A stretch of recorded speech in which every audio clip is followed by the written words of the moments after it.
আজকে আমি খুবই সুন্দর এবং সহজ একটি চুড়ি তৈরি করে দেখাবো। তো দেখতেই পাচ্ছেন বেজের উপরে এরকম একটি ফিরোজা কালারের কাপড়টা পেঁচিয়ে নিয়েছি। এখন এই কাপড়ের উপরে কিছু পেইন্টিং করে নেব। তো পেইন্ট করার জন্য অবশ্যই রং লাগবে, তার জন্য এখানে আমি অ্যাক্রিলিক কিছু কালার নিয়ে নিয়েছি। আর আজকের চুড়িতে খুবই সহজ একটি পেইন্টিং করে নিচ্ছি।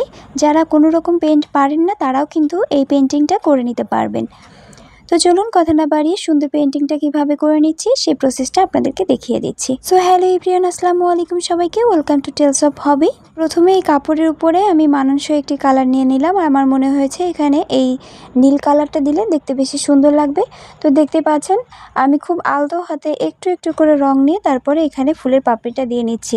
আর সত্যি বলতে আমি নিজে কখনো পেইন্টিং শিখিনি, জাস্ট সাধারণ কিছু আইডিয়া থেকে এই পেইন্টগুলো আমি করে থাকি। আমার শখের কাজ আর ভালো লাগার কাজ, তো ভালো লাগার কাজগুলো ভালোবেসেই করে থাকি। আপনাদের যদি একটু ভালো লাগে তাহলে এই কাজগুলো আমার সার্থক হবে। তো এই যে দেখুন কিভাবে খুব সহজে একটি ফুলের মতো ডিজাইন করে নিয়েছি। এখানে আমি ব্লু কালার দিয়ে 5টা পাপড়ি দিয়ে নিয়েছি। তো আপনারা এভাবে আলতো হাতে একটু একটু করে ড্রটা করে নেবেন, দেখতে অনেক বেশি সুন্দর হবে। তো সম্পূর্ণ চুড়িতে একটু করে ফাঁকা রেখে তারপর এরকম করে ফ্লাওয়ার ডিজাইনটা করে নিচ্ছি। আর আপনারা চাইলে আপনাদের পছন্দ অনুযায়ী যে কোনো ডিজাইন করে নিতে পারেন। আমার কাছে এই ফ্লাওয়ারটা ডিজাইনটা বেশ সহজ মনে হয়েছে, তার জন্য এই ডিজাইনটা আমি করে নিচ্ছি। আর ফিরোজা কালারের উপরে ব্লু কালারটা অনেক বেশি ফুটে আছে, যার জন্য এই ডিজাইনটা করাতে চুড়িটা দেখতে অনেক সুন্দর লাগবে। ডিজাইনটা খুবই সিম্পল কিন্তু দেখতে খুবই সুন্দর।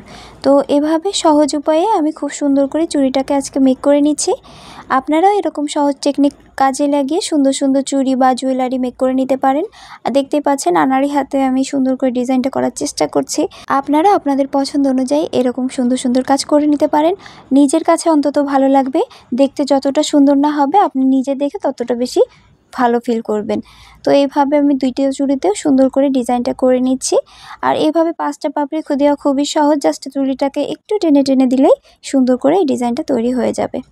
তো এই যে ফ্লাওয়ারের কাজটা শেষ হয়ে যাওয়ার পর এর মাঝে একটু ইয়েলো কালার দিয়ে একটু ডট চিহ্ন দিয়ে দেবো, জাস্ট ফুলের মাঝে যেরকম অংশ থাকে সেটা বোঝানোর জন্য।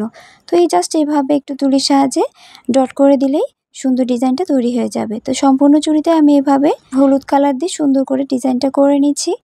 আপনারা চাইলে আপনাদের প্রয়োজন অনুযায়ী বিভিন্ন কালার ব্যবহার করতে পারেন। আমার কাছে এই কালারটা অনেক বেশি ফুটবে বলে মনে হয়েছে, যার জন্য এই কালারগুলো আমি ব্যবহার করেছি।